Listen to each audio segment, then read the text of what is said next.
Esta obra é voltada aos que querem conhecer as aventuras inspiradoras e divertidas de um dos intelectuais mais emblemáticos do século XX. Com histórias excêntricas, Richard Feynman traz uma receita de como ter uma vida agitada, conhecer Albert Einstein, contribuir para o desenvolvimento da bomba atômica e ganhar o prêmio Nobel não são o suficiente. O físico ainda conta fatos inusitados, como seu hábito de frequentar bares de striptease, sua mania de arrombar os cofres dos arquivos secretos do programa nuclear estadunidense e seu gosto pelo carnaval brasileiro.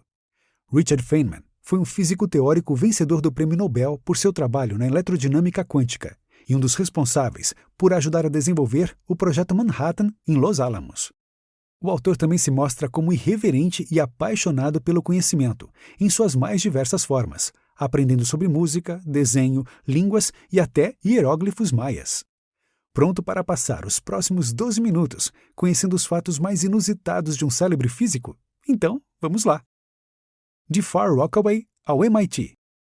A infância de Feynman não foi muito parecida com o de uma criança comum. Contava com inteligência acima da média e fazia invenções na sua própria casa. Por exemplo, uma espécie de telefone caseiro usando um alto-falante e um microfone. Nem sempre suas criações davam certo, e o menino já chegou a provocar um incêndio no próprio quarto. Tinha o hobby de comprar rádios quebrados e consertar por autodidatismo. Assim, esse virou seu primeiro emprego. Por ter o hábito de pensar andando de um lado para o outro ao consertar rádios, passou a ser conhecido como garoto que conserta rádios com o pensamento. Na juventude, identificou sua aptidão por inovar e por resolver enigmas. Ao trabalhar na cozinha de um hotel, trouxe várias inovações para o lugar. Isso inclui um sistema com cordas e garrafas de refrigerante para apagar automaticamente a luz e um método rápido para cortar vagens. Mas as ideias não eram bem recebidas, descritas pela chefe como jeito mais idiota de fazer as coisas. O jovem estudou no MIT e usou sua inteligência para fazer algumas traquinagens. Uma vez, disse que a curva francesa se chamava assim porque seu ponto mais baixo tem tangente horizontal. Isso maravilhou os outros estudantes. Mas é mentira, já que a tangente de qualquer curva é horizontal. Feynman tinha o hábito de ouvir uma rádio italiana e memorizou algumas palavras, mesmo sem saber seu significado. Chegou até a recitar um poema em uma festa de bandeirantes, fazendo as professoras se perguntarem se o idioma era italiano ou latim. O que ninguém sabia é que Feynman tinha inventado o texto com palavras aleatórias. Mesmo com dificuldades em matérias na área de humanas, sempre dava um jeito de conseguir boas notas. Sem prestar atenção nas aulas de filosofia, conseguiu passar ao fazer uma dissertação contando como era o apagar de seu próprio fluxo de consciência ao adormecer. Saindo do MIT, trabalhou como pesquisador-chefe de química na empresa familiar de um amigo. Era um pequeno negócio com 6 pessoas. Ajudou a desenvolver um método de metalização de plástico que foi um sucesso comercial por um tempo, mas o negócio faliu quando os produtos começaram a apresentar bolhas. Os anos de Princeton. O físico decidiu continuar sua formação em Princeton, um lugar que exigia um processo de adaptação às regras de etiqueta. Ainda assim, apaixonou-se pela instituição. Chegou a fazer um experimento com água e ar comprimido que deu errado, deixando o laboratório do ciclotron ensopado. Feynman se envolvia em palestras e aulas que não tinham muito a ver com física por pura curiosidade. Chegou a participar de experiências de hipnose e um dos transes o impediu de sentir uma queimadura de fósforo. Em aulas de biologia, fazia perguntas para as quais ninguém sabia a resposta. Chegou a cometer uma gafe quando quis saber sobre a anatomia dos felinos e pediu um mapa do gato. Ainda assim, sua curiosidade fez com que aprendesse o suficiente a ponto de dar uma palestra sobre o assunto em Harvard. O aluno ainda foi pesquisador assistente de professor de física John Wheeler e ajudou a desenvolver uma teoria sobre os elétrons. O trabalho foi tão interessante que chamou a atenção de alguns dos cientistas mais renomados da época, e isso inclui Albert Einstein. O criador da teoria da relatividade participou de um seminário apresentado por Feynman e até teceu alguns comentários, comentando como seria difícil produzir uma teoria correspondente para a interação gravitacional. Foi um dia feliz para o jovem estudante. Ser agitado no dia a dia chamou a atenção de um dos professores de Feynman, que deu um livro de integrais como forma de distração. Ainda assim, o aluno levou isso a sério e aprendeu a fazer os cálculos por autodidatismo, desenvolvendo um método diferente do que os professores usavam. Assim, resolvia problemas que os colegas não conseguiam e ganhou a fama de solucionador de integrais, apenas por contar com uma caixa de ferramentas diferente. Como se não bastasse, o rapaz ainda ficou com a fama de telepata. Seu pai havia contratado um homem que trabalhava como mágico, e Feynman aprendeu truques que o ajudaram a adivinhar onde seus colegas escondiam alguns objetos. Outro traço peculiar era seu hobby de analisar formigas. Quando criança, seu pai lhe deu um microscópio que foi desmontado e transformado em uma lupa para a observação dos insetos. Os experimentos fizeram com que aprendesse o suficiente a ponto de criar uma estratégia para atrair as formigas para longe de seu guarda-comida em Princeton. Feynman, a bomba e as Forças Armadas. Ainda na pós-graduação, Feynman se voluntariou em uma época em que os Estados Unidos da América precisavam de físicos. Teve sua primeira parceria com o Exército, ajudando a construir computadores mecânicos para serem usados na artilharia. A segunda experiência aconteceu durante os anos da Segunda Guerra Mundial. O jovem ainda estava em Princeton e foi selecionado para um projeto secreto de separação de isótopos de urânio, que levaria o nome de Projeto Manhattan. Aos poucos, entendeu que aquilo daria início a uma bomba atômica.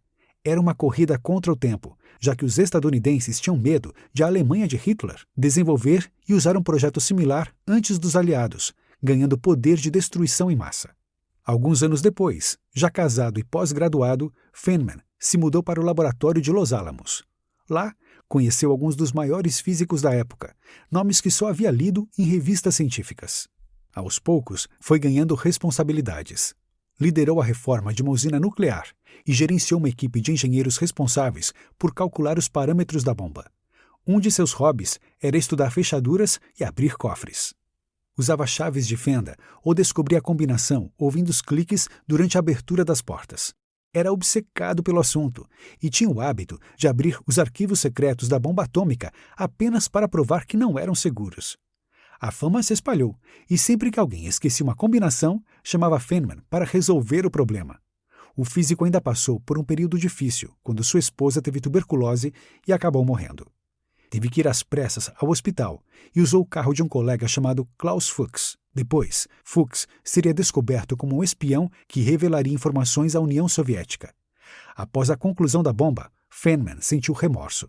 Junto com outros acadêmicos, começou a se questionar sobre o monstro que ajudou a construir. De Cornell a Caltech, com um toque de Brasil. Após Los Alamos, Feynman começou a trabalhar como professor em Cornell. A exaustão do ensino quase fez com que a física perdesse a graça. Por isso, decidiu fazer as coisas porque se divertia e brincar com a física, como fazia quando criança. Por exemplo, tentou calcular a proporção de giro de um prato apenas porque deu vontade. Mal sabia que os problemas, originalmente irrelevantes, iriam lhe render um Nobel. O físico ainda daria algumas palestras em Buffalo, uma tarefa que julgava entediante. Para aliviar o estresse, decidiu explorar alguns bares, chegando a se envolver em brigas. Feynman começou a desenvolver o gosto pela vida noturna. Interagia com mulheres e pagava bebidas, mas não conseguia se relacionar bem.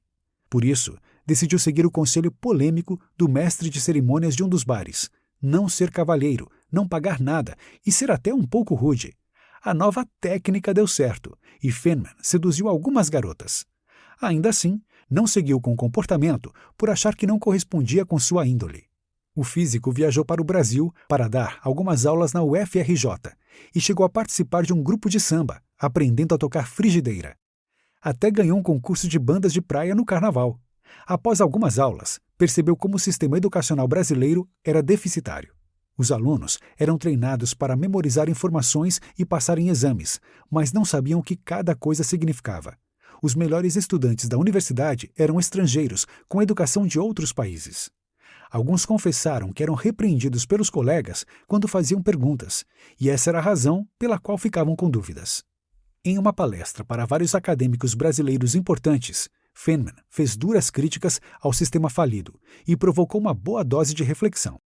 O professor também se aventurou em Las Vegas, chegando a trabalhar como assessor de um jogador profissional famoso chamado Sr. Big. Isso fez com que conseguisse conhecer várias pessoas interessantes. Chegou até a ser apresentado pelo Sr. Big a uma das melhores advogadas de Las Vegas, com a qual Feynman acabaria dormindo algumas horas depois. O mundo de um físico. Feynman teve uma experiência como artista. Fez alguns cursos de desenho, criou um pequeno ateliê no porão de casa e até vendeu umas obras. Certas ilustrações foram feitas nos clubes de striptease que frequentava com consentimento de sua nova esposa inglesa, Gwyneth. Segundo ela, os ingleses vão a seus clubes. Em uma lua de mel no México, Feynman se dedicou a aprender sobre os hieróglifos maias e entender como funciona a matemática e a astronomia da civilização. Descobriu tanta coisa que conseguia desmascarar códices falsos pelas relações numéricas e até deu uma palestra sobre o assunto. O físico também já se envolveu com experiências alucinógenas ao conhecer um homem responsável por um tanque de privação de sentidos. Chegou até a se sentir em uma experiência extrasensorial de projeção astral, mas não acreditou que passasse de algo além de fenômenos físicos do cérebro. Um dos pontos fortes da vida do físico foi ajudar a desenvolver uma teoria sobre as leis que regem o decaimento beta. Isso aconteceu quando começou a desconfiar das opiniões dos principais especialistas no assunto. Após a experiência, aprendeu a lição de nunca confiar em um artigo antes de fazer os cálculos por conta. Feynman descobriu que ganhou o Prêmio Nobel ao ser acordado com uma ligação. Curiosamente, seu único desejo era continuar dormindo, até cogitou recusar o prêmio. Não gostou da atenção que passou a receber e nem das cerimônias com a nobreza sueca. Quando ia dar uma palestra em algum lugar, pedia para que os estudantes divulgassem o nome de outro físico. A ideia era não chamar a atenção e atrair apenas os estudantes realmente interessados em física. Um dos poucos benefícios do prêmio foi o convite de honra do Ministério da Cultura para assistir o Carnaval no Brasil. Um dos principais alvos de críticas de Feynman é a ciência do culto de carga. O culto de carga aconteceu em uma tribo que não tinha contato com a civilização e acreditava que aviões com carga eram uma espécie de divindade. Por isso acreditavam que ganhariam um novo presente dos céus se fizessem homenagens suficientes, mas isso nunca veio.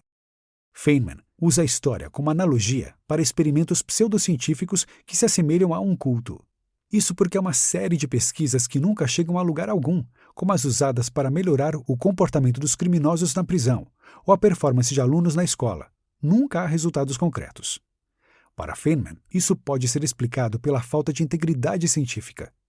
Nesse caso, os cientistas não consideravam a hipótese de estarem errados e não criavam experimentos realmente confiáveis. A recomendação do físico é que os cientistas sempre escolham instituições que incentivem a integridade científica e que façam os profissionais se sentirem livres. Notas finais. Com uma narrativa bem-humorada e divertida, Richard Feynman traz à tona a importância de lutar para ir longe em quase todas as atividades, seja separar isótopos de urânio ou tocar frigideira em uma banda de carnaval. Só pode ser brincadeira, Sr. Feynman. Há uma amostra de como ter uma vida profissional bem-sucedida não é sinônimo de abrir mão de aventuras na vida pessoal. Gostou? Há um microbook igualmente interessante, escrito por outro gênio da física, Uma Breve História do Tempo, de Stephen Hawking. Está disponível aqui no 12 Minutos. Não deixe de conferir.